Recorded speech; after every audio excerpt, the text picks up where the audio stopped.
मेरा नाम रिया है। मैं अपने माँ बाप के साथ एक छोटे से गांव में रहती थी। मेरा घर मेरे माँ बाप के प्यार से भरा हुआ था। हमारे घर में जिंदगी की हर जरूरत की चीज मौजूद थी।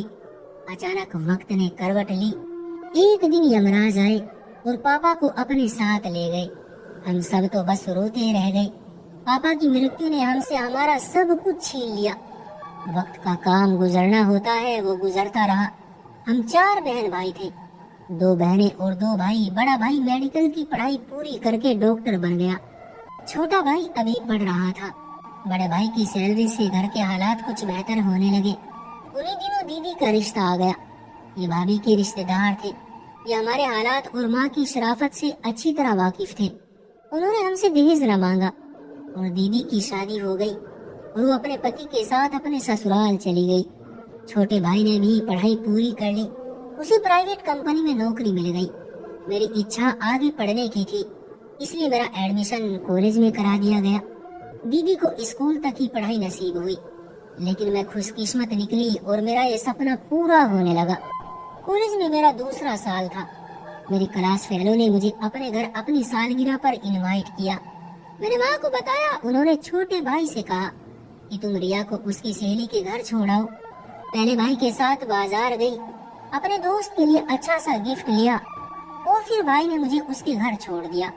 शाम को भाई मुझे ले आए। दूसरे दिन जब मैं कॉलेज गई तो मेरी दोस्त ने मुझे बताया, मेरा भाई आप पर मर मिटा है। कहता है शादी करूंगा तो तुम्हारी दोस्त रिया से, वरना उम्र भर शादी नहीं करूंगा। मैंने भी अपने ख्यालों में उसकी यादें छुपा ली। बहाने बना बनाकर कॉलेज से अपनी दोस्त के घर चली जाती और उसके भाई अनिल से प्यार मोहब्बत के वादे करती। हमने एक साथ जीने मरने की कस्में खा ली। मैं नहीं जानती थी जिस काम को मैं इतना आसान समझ रही थी वो इतना आसान नहीं था। मेरे और अनिल के सोचने से भला क्या होता। एक दिन दीदी का फोन आया कि किसी जानने वाले ने एक बहुत अच्छा रिश्ता बताया है। वो लोग एक शहर में रहते हैं, आप एक बार वहाँ जाकर देख लो, फिर बात आगे बढ़ाएंगे। दीदी ने मम्मी को उनके घर का पता लिखवा दिया और फोन नंबर भी।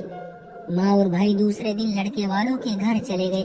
वो लोग काफी अमीर थे। लड़का खूबसूरत और पढ़ा लिखा था, तो माँ ने मेरा रिश्ता वहाँ तय कर दिया।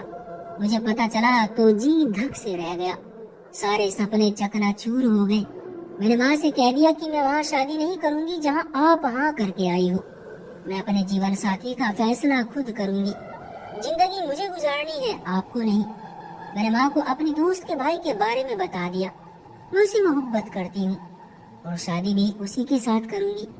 मम्मी मुझे हैरानी से देखने लगी और कहा, क्या मैंने तुम्हें इसलिए पढ़ाया लिखाया और तुम्हारा कॉलेज जाने का सपना पूरा किया, मुझे सहेली के घर जाने की अनुमति दी ताकि तू अपनी मनमानी करे?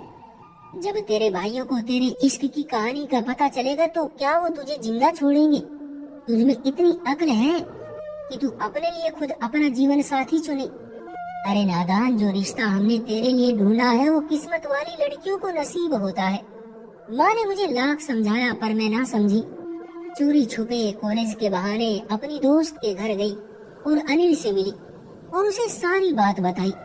मैंने उससे कहा कि अपनी माँ को मेरे घर भेजो ताकि मैं इस रिश्ते पर अड़ जाऊं। उसने कहा, मैं अभी पढ़ रहा हूँ, ऐसा नहीं कर सकता, तुम्हें कुछ और दिन सब्र करना पड़ेगा। मैं सब्र तो उम्र भर कर लेती, लेकिन मेरे बस में होता तो। मम्मी और भाई 1 महीने में मेरी शादी करना चाहते थे। लड़के वालों का कहना था कि शादी जल्दी करनी है। मैंने लाख कोशिश की पर घर वाले ना माने और मुझे दुल्हन बना दिया गया और मैं शादी करके अपने पति के साथ अपने ससुराल चली आई। दुल्हन बनकर हर लड़की नई जिंदगी के ख्वाब अपने दामन में भरकर पिया के आंगन में उतरती है, लेकिन मेरे ख्वाबों में अनिल था। जिस्म किसी की अमानत और दिल किसी की अमानत। वक्त गुजरता रहा। मेरे पति ने मुझे खुश रखने की हर मुमकिन कोशिश की। मुझे खूबसूरत जगह पर हनीमून के लिए ले गए। मुझ पर उन्होंने खूब पैसा खर्च किया। मेरे ससुराल वालों ने भी मुझे बहुत प्यार दिया। सबने मुझे खुश रखने के बहुत जतन किए, पर मेरे दिल में कोई जगह नहीं बना सका। मैंने किसी के साथ हंसकर बात नहीं की। सब लोग मेरे लबों पर हंसी देखने को तरस गए। आखिरकार मेरे पति ने मुझ पर ध्यान देना छोड़ दिया और यहाँ तक कह दिया, अगर तुम चाहो तो मुझसे तलाक लेकर अपनी मर्जी से जिंदगी गुजार सकती हो। मैंने अनिल से बात की और उसे अपने सारे हालात बताए। उसने कहा, अपने पति से तलाक ले लो, मैं तुमसे शादी कर लूंगा। एक दिन मैं अपने पति से लड़ाई करके अनिल के घर आ गई। जब अनिल ने मुझे अपने घर देखा तो वो बहुत परेशान हो गया। कहने लगा, इससे पहले कि मम्मी पापा को शक हो जाए कि तुम मेरी वजह से अपना घर छोड़कर आई हो, यहाँ से चली जाओ। जब हालात ठीक होंगे तो मैं आपको अपना लूंगा। उसके समझाने पर मैं अपनी दोस्त से मिलने का बहाना करके कुछ देर वहाँ रुकी और मम्मी के घर आ गई। वहाँ जाकर उनको बताया कि ससुराल वाले मुझ पर बहुत जुल्म करते हैं, मैं वहाँ नहीं रह सकती। मम्मी ने मेरी झूठी बातों पर यकीन कर लिया। भाइयों को भी समझाया। अचानक माँ को फालिज हो गया। उनकी देखभाल और सेवा के बहाने मैं यहाँ ठहरी रही। आखिर में माँ मुझे छोड़कर चली गई। माँ की मृत्यु के बाद भाई और भाभी ने भी आंखें फेर ली। उठते बैठते मुझे ताने देते, पति का घर छोड़कर कब तक यहाँ पड़ी रहोगी, तुमने तो यहाँ डेरा ही डाल लिया, इज्जत इसी में है कि अपने घर चली जाओ। इस बीच सास ने एक दो बार फोन करके मुझे समझाया, बेटी अभी कुछ नहीं बिगड़ा है, अपने घर वापस आ जाओ। मगर मैंने हर बार मना किया। मैं तो अनिल के जवाब का इंतजार कर रही थी कि अनिल कब मुझे अपने पास बुलाएगा। मैंने अपनी सास को साफ साफ कह दिया, मुझे तलाक चाहिए।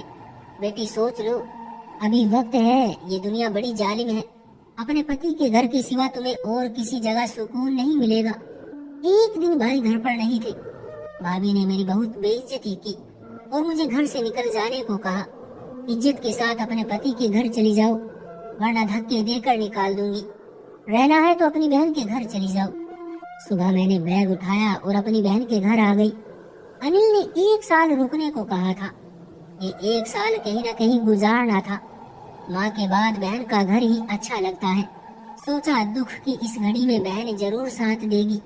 दिल में उम्मीद का दिया जलाकर बहन के घर आ गई। बहन जानती थी कि मैं अपने पति से नाराज होकर मायके आई थी।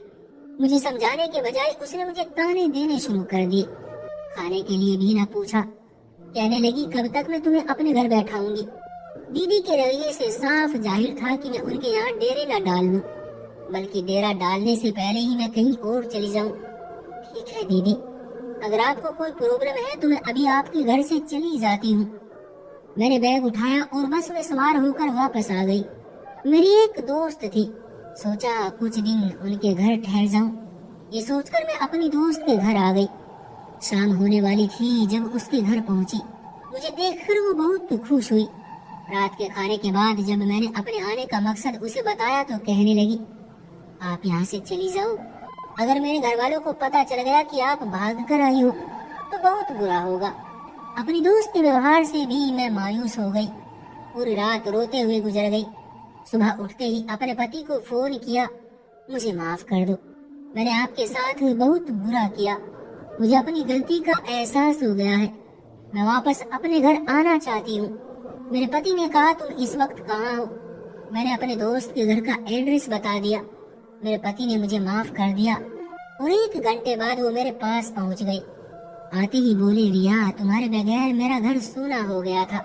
जब से आप रूठ कर गई हो हम सब घर वालों को तुम्हारे बगैर एक पल चैन नहीं आता। आओ मेरे साथ, तुम्हारा घर तुम्हारा इंतजार कर रहा है। अपने घर कदम रखते ही दिल को इतना सुकून मिला कि लगता था जैसे मैं एक बार फिर स्वर्ग में आ गई। दोनों सास ननंद दौड़ी आई, मुझे प्यार किया। घर का हर सदस्य खुशी का यूं इजहार कर रहा था जैसे उनके खानदान का कोई गुम सदस्य अचानक मिल गया हो। आज एहसास हुआ कि अपना घर क्या होता है, पति की मोहब्बत क्या चीज है, और पति की वजह से जो समाज और रिश्तेदारों में औरत को जो इज्जत भरा स्थान मिलता है वो कितना अनमोल होता है। कुछ लोग ऐसे इस दुनिया में मौजूद हैं जिनकी वजह से ये दुनिया मौजूद है। मैं माफी के काबिल तो नहीं थी, मगर मेरे पति ने सब कुछ बुलाकर मुझे अपना लिया और इस स्थान से आगे की यात्रा शुरू हुई जहाँ मैं उसे छोड़कर एक बेवफा और धोखेबाज के पीछे भाग आई थी। एक दिन मेरी दोस्त ने बताया कि अनिल ने अपनी मर्जी से अपनी पसंद की शादी कर ली है। वो मुझे धोखा दे रहा था और मैं उसके झूठे वादों पर मिटी जा रही थी। शुक्र है कि बुरे वक्त की ठोकर लगने से पहले ही मुझे अक्ल आ गई। मैं बर्बाद होने से बच गई। वरना मेरी जगह जमाने की ठोकरों में ही होती। तो दोस्तों, ये थी हमारी आज की कहानी। आपका क्या कहना है इस कहानी के बारे में? कमेंट करके हमें जरूर बताएं। वीडियो को लाइक करके चैनल को सब्सक्राइब कर लीजिए। मुझे दीजिए अगली वीडियो तक इजाजत। तब तक के लिए धन्यवाद।